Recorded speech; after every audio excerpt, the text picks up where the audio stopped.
Bismillahirrahmanirrahim. Assalamualaikum warahmatullahi wabarakatuh. Innal hamdalillah nahmaduhu wa nasta'inuhu wa nastaghfiruh wa na'udzu billahi min syururi anfusina wa min sayyiati a'malina. May yahdihillahu fala mudilla lahu wa may yudlil fala hadiya lahu.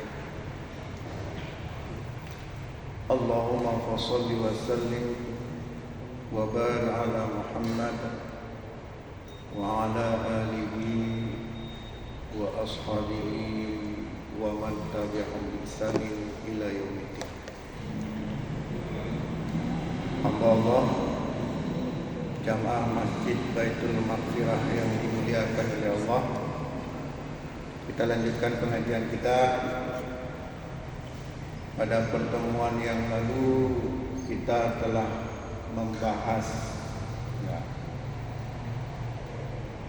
profil seorang tokoh, profil tokoh yang sangat terkenal di dunia dan di akhirat. Siapa namanya? Masih ingat? Tokoh yang sangat terkenal di dunia dan di akhirat. Siapa namanya? Ya, Iblis. Ya, Iblis. Iblis itu paling terkenal ya, di dunia dan di akhirat. Kenapa? Ini kita singgung sedikit. Mungkin pada pertemuan yang lalu ada yang belum sempat disinggung. Kenapa Iblis laknatullah itu menjadi tokoh yang sangat terkenal di dunia dan di akhirat? Tidak ada yang tidak kenal Iblis. Kenapa jadi sangat terkenal? Karena pertama, satu-satunya makhluk yang berani berbicara lancang di hadapan Allah hanya Iblis. Nah, satu-satunya makhluk yang berani berbicara lancang, yang berani berbicara lancang di hadapan Allah hanya Iblis. Apa pembicaraannya? Ya, ini sepertinya pertemuan yang lalu sudah kita bahas, tapi tidak apa-apa, kita singgung juga sedikit. Ya, pembicaraan lancang Iblis kepada Allah itu terdapat dalam surat Al-A'raf ayat 16 dan 17. Ayat 16 dan 17. Jadi Iblis berkata kepada Allah. Iblis berkata, "Fabima aghwaytani?" Karena engkau ya Allah telah menghukumi aku sesat. Iblis berkata kepada Allah, "Fabima aghwaytani?" Karena engkau ya Allah telah menghukumi aku sesat, la aqudanna lahum siratal mustaqim, maka sungguh aku akan menggoda hambamu dari jalanmu yang lurus. Kira-kira ini apa? Ancaman enggak? Pak, dia mengancam Allah. Kok berani bilang seperti itu? Makanya terkenal sekali dia. Karena engkau ya Allah telah menghukumi aku sesat, sungguh aku akan menggoda hamba-hambamu dari jalanmu yang lurus. Ini kan semacam ancaman nih. Hamba-hamba yang dimasukkan siapa? Manusia. Summa la'atiyannahum min baini aydihim wa min khalfihim wa an aymanihim wa an syama'ilihim wa la tajidu aktsarahum syakirin. Ya. Aku akan datang dari depan manusia, dari belakang manusia, dari kanan manusia, dari kiri manusia. Engkau, ya Allah, tidak akan mendapati kebanyakan manusia bersyukur. Lancang sekali ini. Tidak ada makhluk yang berani ngomong seperti ini kecuali iblis. Seolah-olah, ya, dia tumpahkan kekesalannya di hadapan Allah. Dia seolah-olah mengancam, ini akan aku goda hamba-hamba. Tapi Allah tidak menghukum, mengadab iblis seketika itu juga. Tadi yang menarik di ujung ayat tadi, iblis mengatakan, engkau ya Allah tidak akan mendapati kebanyakan manusia itu bersyukur. Wala tajidu aktsarahum syakirin. Engkau wahai ya Allah tidak akan mendapati kebanyakan manusia itu bersyukur. Sekarang saya tanya sama Bapak dan Ibu sekalian, yang paling tidak bersyukur di dunia ini laki-laki atau perempuan?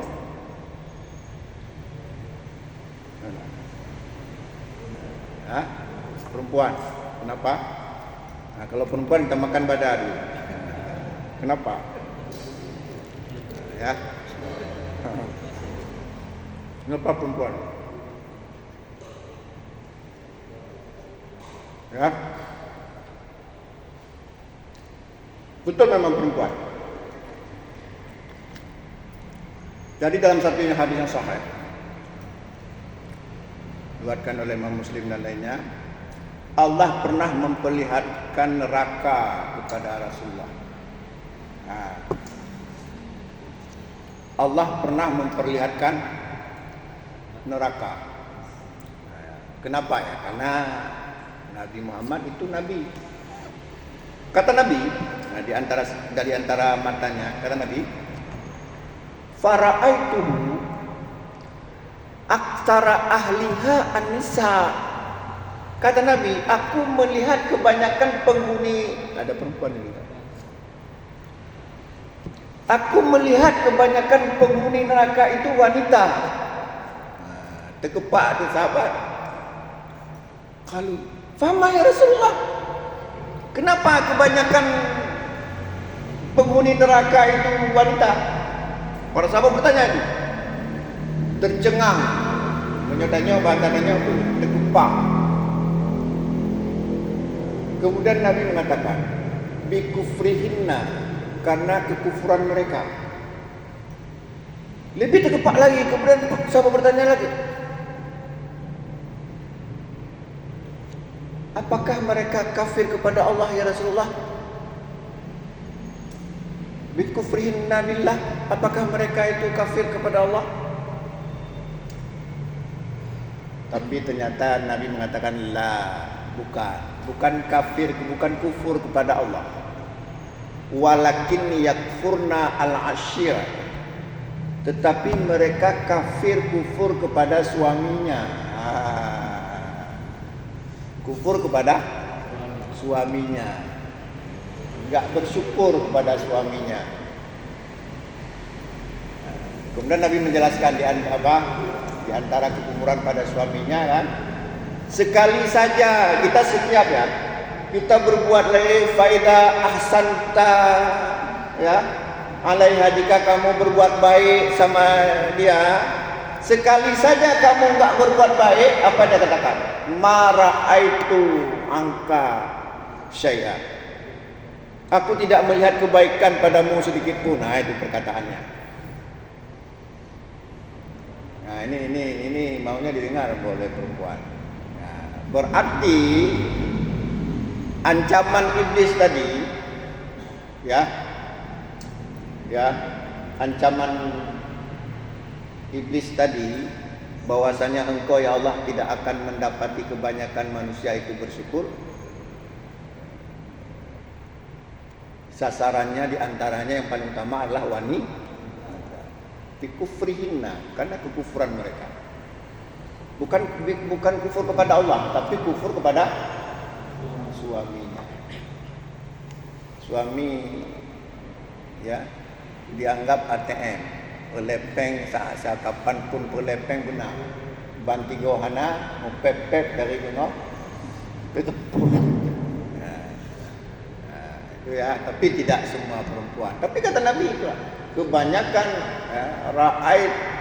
kebanyakan ahliha an-nisa. Kebanyakan aku lihat penghuni neraka itu wanita. Kenapa?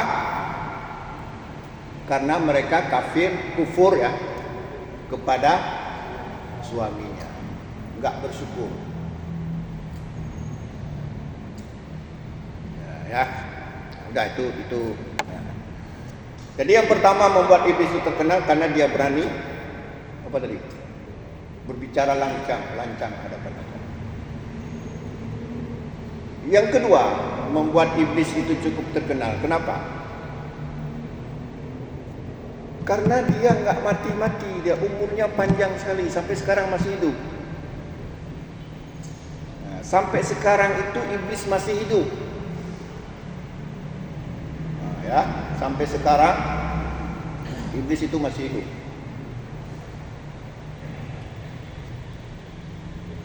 Ingat, yang ditangguhkan sampai hari kiamat tidak mati-mati itu hanya iblis. Hanya iblis, bukan bangsa jin. Walaupun iblis itu dari bangsa jin. Wa id qulna lil malaikati inni wa id qulna lil malaikati isjudu li adam fasajadu illa iblis kana minal jin fafasaqa an amri rabbih. Itu surah Al-Kahfi ayat 50. Dan ingatlah ketika Allah berfirman kepada malaikat untuk sujud kepada Adam, sujud penghormatan maksudnya, para malaikat sujud kecuali iblis dan dia berasal dari golongan jin. Nah, jin itu bisa mati. Seperti doa Nabi. Kata Nabi,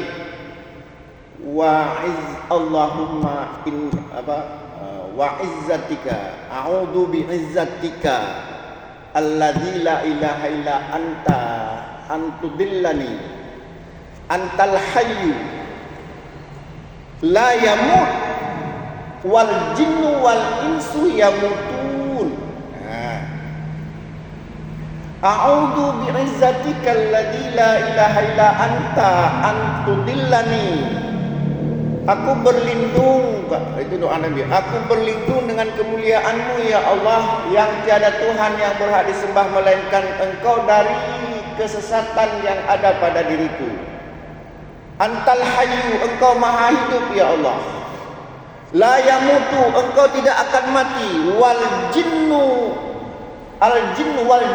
wal insu, sementara jin dan manusia yamutun, mereka mati.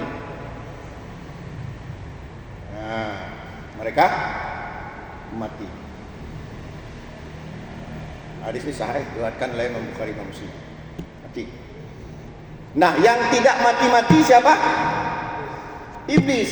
Nah, karena dia telah mohon kepada Allah. Apa permohonan iblis kepada Allah? Andirni ila yaumi yub'atsun. Tangguhkanlah ya Allah aku hingga hari kebangkitan. Itu surat Al-A'raf ayat 14. Kemudian qala Allah berfirman dalam surat Al-A'raf ayat 15, innaka minal mundarin, sesungguhnya engkau termasuk yang ditangguhkan. Maka yang hidup sampai hari ini hanya yang hidup yang tidak mati-mati hanya iblis, sementara jin itu bisa mati. Nah, itu. Jadi karena begitu tuanya iblis cukup terkenal, dikenal di mana-mana. Kalau Adam sudah selesai, tapi iblis sampai sekarang masih hidup. Ya udah, itu mengenai itu nggak usah kita perpanjang-panjang karena sudah kita bahas pada pertemuan yang lalu. Pada malam ini kita bahas, kita hati-hati dengan iblis ini. Dan sebagaimana sudah kita jelaskan, iblis itu punya bala tentara, punya kaki tangan, yaitu dari jenis manusia dan jin. Ini juga sudah pernah kita jelaskan. Yang ingin kita katakan malam ini adalah, mari kita simak satu hadis Nabi. Kata Nabi, hadis ini dari Abu Hurairah yang diriwayatkan oleh Imam Muslim dan lainnya. Nabi mengatakan, la tad'alu buyutakum maqabira. Janganlah kalian jadikan rumah kalian seperti kuburan. Fa inna syaitan, sesungguhnya syaitan yang firu ya minal baiti alladzi tukrahu fi suratul al-baqarah.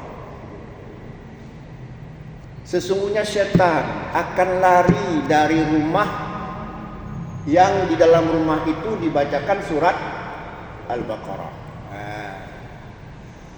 Itu hadis pertama. La taj'alu buyutakum maqabira, janganlah jadikan rumahmu seperti kuburan. Fa inna syaitan, sesungguhnya syaitan yang firu minal baiti alladzi tukrahu fihi suratul al-baqarah. Sesungguhnya syaitan jika ada dalam rumah itu akan lari, akan keluar jika rumah itu dibacakan surat Al-Baqarah. Hadis kedua, kata Nabi, la taj'alu buyutakum al-qubura, jangan jadikan rumahmu seperti kuburan. Fa innal baita tuqrahu fihi suratul al-baqarah la yadkhulu syaitan, sesungguhnya rumah yang dibacakan dalam rumah itu surat al-baqarah tidak akan dimasuki oleh syaitan. Nah, kita lihat dari dua hadis ini, yang pertama syaitan berada di rumah, ya kan? Syaitan berada, dibaca surah al-baqarah, lari. Hadis yang kedua, syaitan berada di mana? Di luar. Kata Nabi apa? La taj'alu buyutakum al-qubura fa innal baita tuqrahu fihi suratul al-baqarah la yadkhulu syaitan, tidak dimasuki oleh syaitan. Berarti syaitan berada di mana? Di luar. Makanya Bapak-bapak dan Ibu, jika ingin laba, jika untung, beli rumah hantu atau sewa rumah hantu murah. Sering saya bilang, kan disuruh tinggal aja. Ustaz mau sewa rumah saya, tapi kata orang rumah saya ada hantunya. Kalau Ustaz mau tinggal gratis saja, ambil. Udah tuh putar kaset apa? Surah Al-Baqarah bilaku sebulan penuh, putar terus menerus. Sementara hadis riwayat Imam At-Tirmidzi dikatakan diputar itu 3 hari, itu hadisnya dhaif, tidak sampai ke tingkat sahih. Yang benar diputar terus menerus surah Al-Baqarah. Nah, mulai sekarang kalau ada yang belum punya rumah, cari rumah hantu, beli murah. Ini bisnis besar, ya.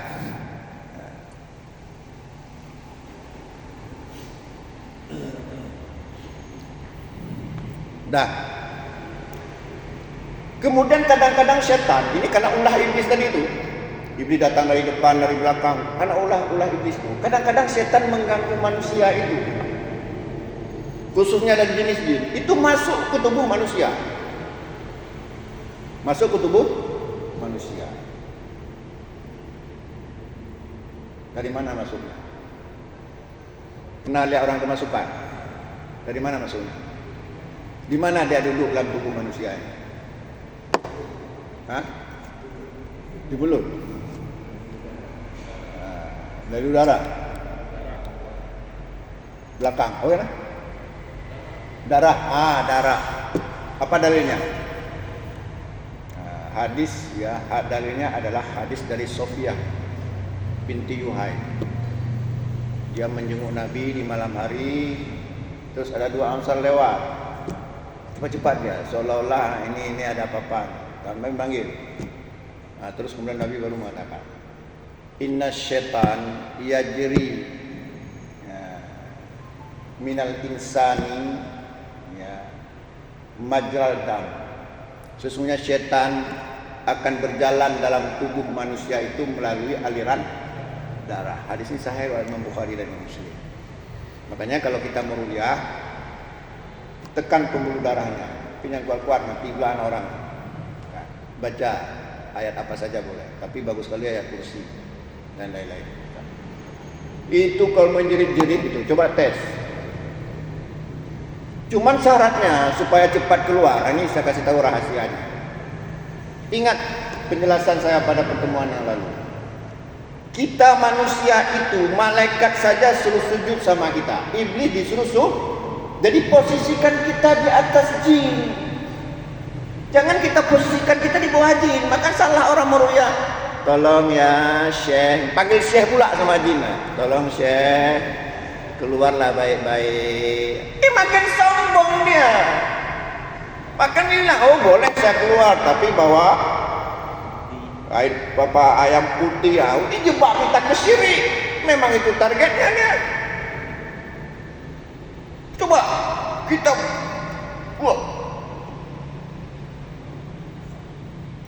posisikan kita di atas iblis.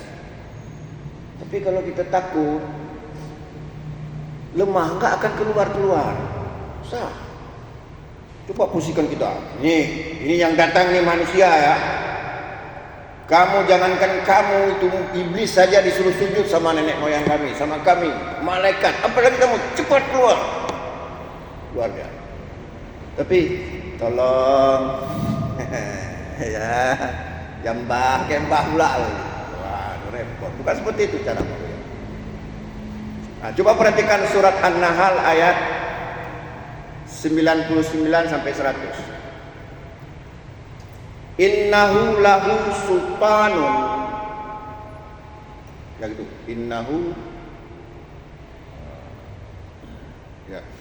Innahu laisa lahu sultanun ala ladina amanu wa ala rabbihim yatawakkalun. Innahu laisa lahu sultanun. Setan itu tidak berkuasa, tidak berdaya. Ingat, innahu laisa lahu sultanun. Setan itu tidak berdaya, jin itu tidak berdaya atas siapa? Alal ladzina amanu, terhadap orang-orang yang beriman. Wa ala rabbihim yatawakkalun, dan orang-orang yang bertawakal kepada Allah. Nah, jadi kalau kita ingin meru'yah, betul-betul kita beriman dan bertawakal kepada Allah, itu akan lemah gitu, batas. Itu surat apa tadi? An-Nahl ayat 99. Innahu laisa lahu sultanun 'alal ladzina amanu wa 'ala rabbihim yatawakkalun. Sesungguhnya setan itu tidak akan berkuasa, akan lemah terhadap orang-orang yang benar-benar iman dan kepada Allah dia bertawakal. Innama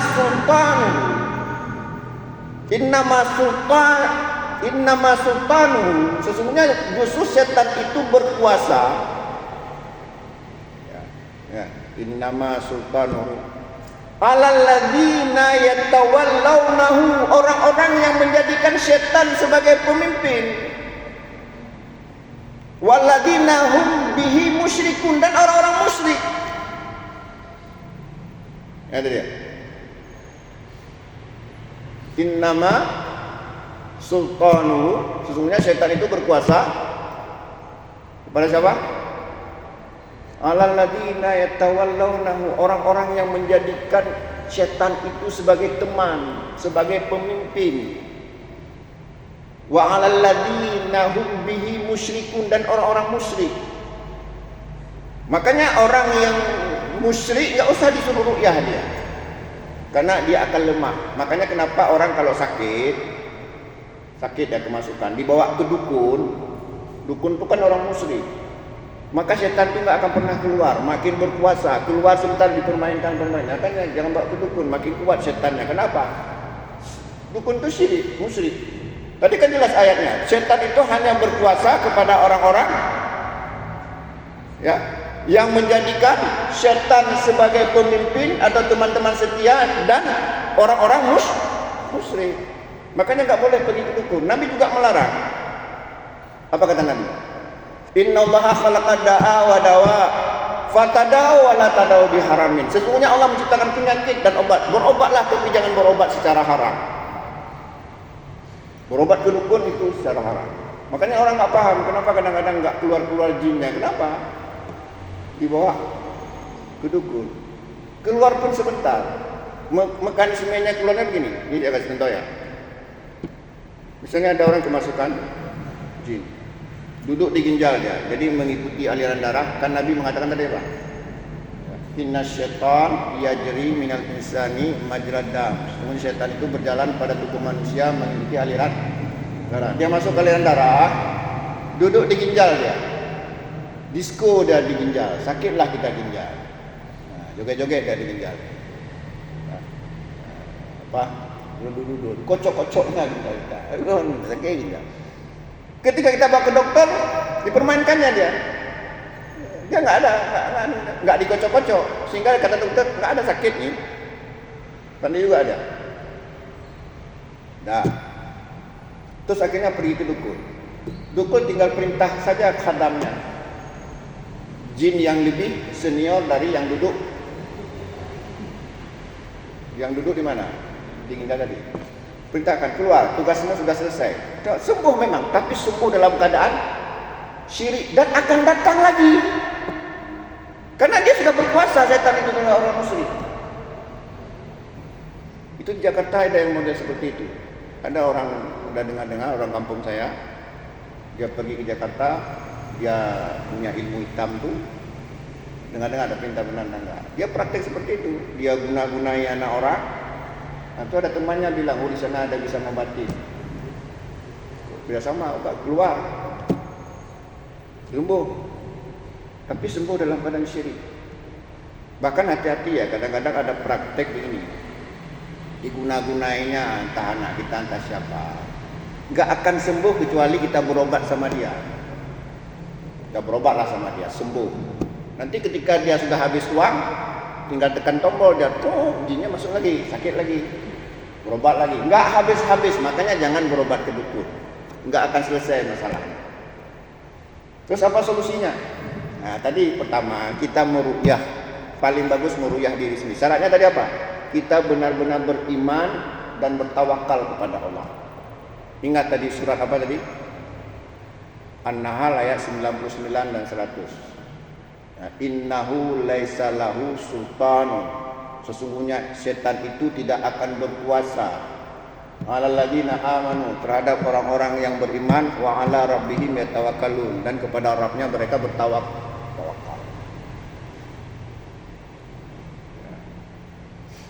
Atau misalnya gini, dalam satu riwayat Imam diriwayatkan oleh Imam Abu Daud, Tirmizi dan lain-lainnya, Nabi mengatakan gini. Qala Rasulullah sallallahu alaihi wasallam, Rasulullah sallallahu alaihi wasallam bersabda, "Ma min 'abdin yaqulu fi sabahin fi sabahin kulli yaumin wa masai kulli lailatin bismillahilladzi la yadurru ma'asmihi syai'un fil ardi wala fis samai wa huwas sami'ul 'alim salasa maratin lam yadurra syai'un." Apa artinya? Kata Nabi, tidaklah seorang muslim, seorang hamba Allah, di setiap pagi dia membaca bismillahilladzi la yadurru ma'asmihi syai'un fil ardi wala fis samai wa huwas sami'ul 'alim. Dan juga dibacakan setiap sore, setiap pagi, di siang hari, setiap sore di malam hari, 3 kali, maka dia tidak akan mendapat kemudaratan apapun. Nah, coba biasakan itu. Kita baca hadis ini sahih, diriwayatkan oleh Imam At-Tirmizi, Abu Daud dan lain-lain. Sanadnya sahih. Apa tadi? Doa yang diajarkan oleh Nabi. Bismillahilladzi la yadurru ma'asmihi syai'un fil ardi wala fis samai wa huwas sami'ul 'alim. Apa artinya? Dengan nama Allah yang tidak akan memberikan kemudaratan baik di langit maupun di bumi, dan dia Maha mendengar lagi Maha bahwa sami'ul 'alim, Maha mendengar lagi Maha mengetahui. Setiap pagi, setiap sore 3 kali, insyaallah tidak akan mendapat bahaya kita. Ya, ya. Dah.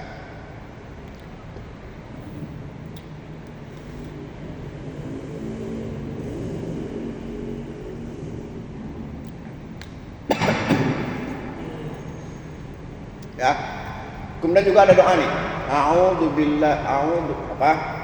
A'udzu billahi samii'il 'alim min hamzihi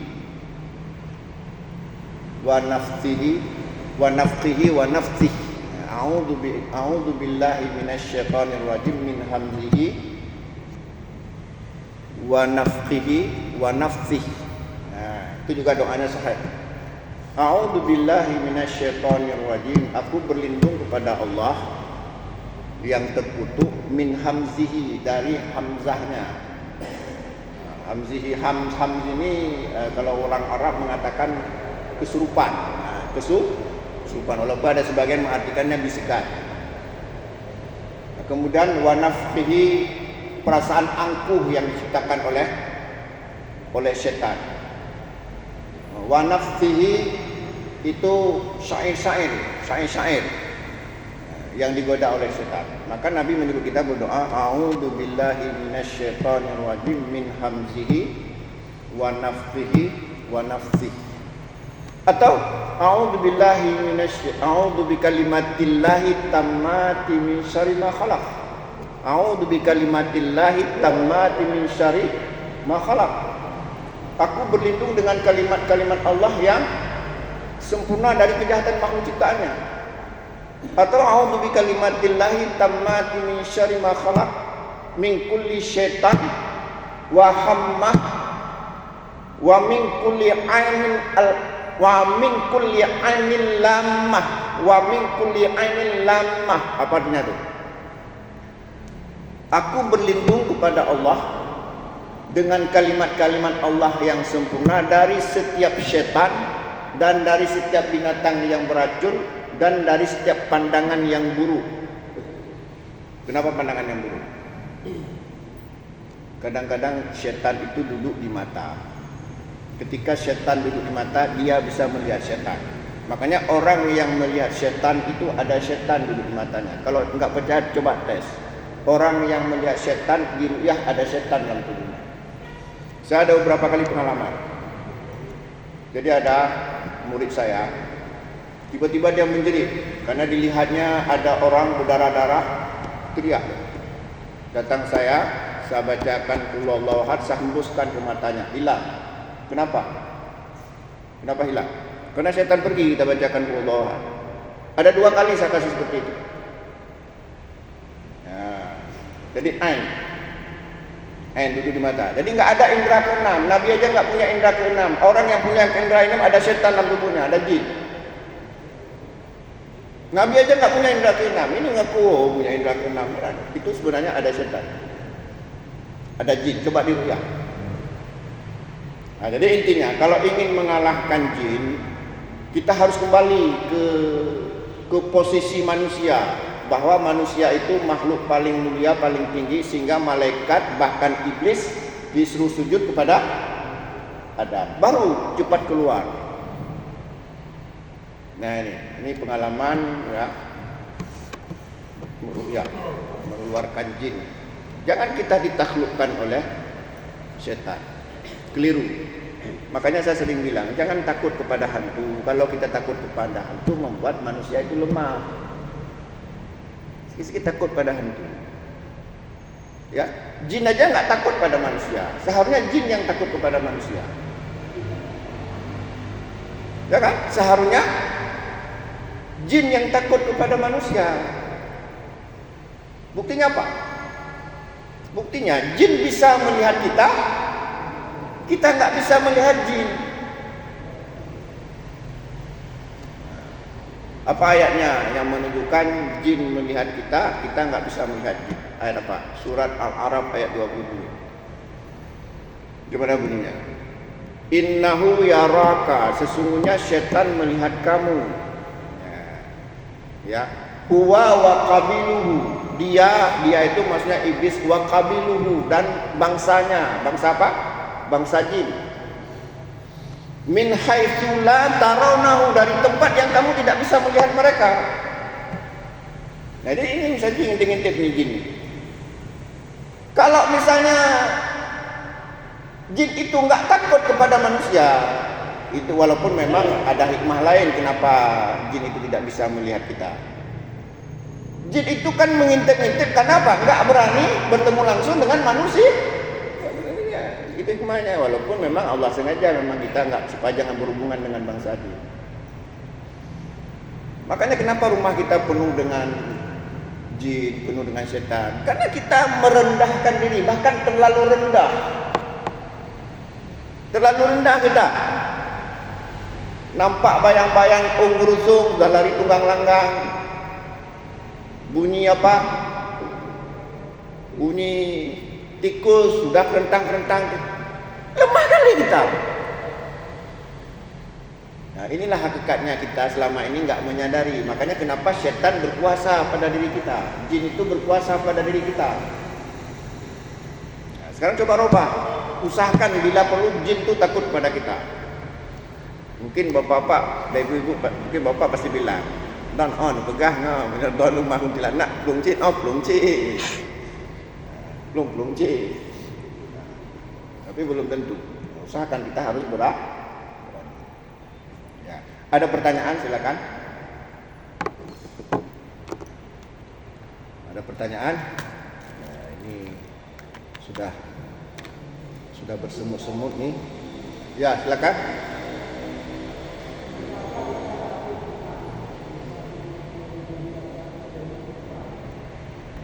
Gimana?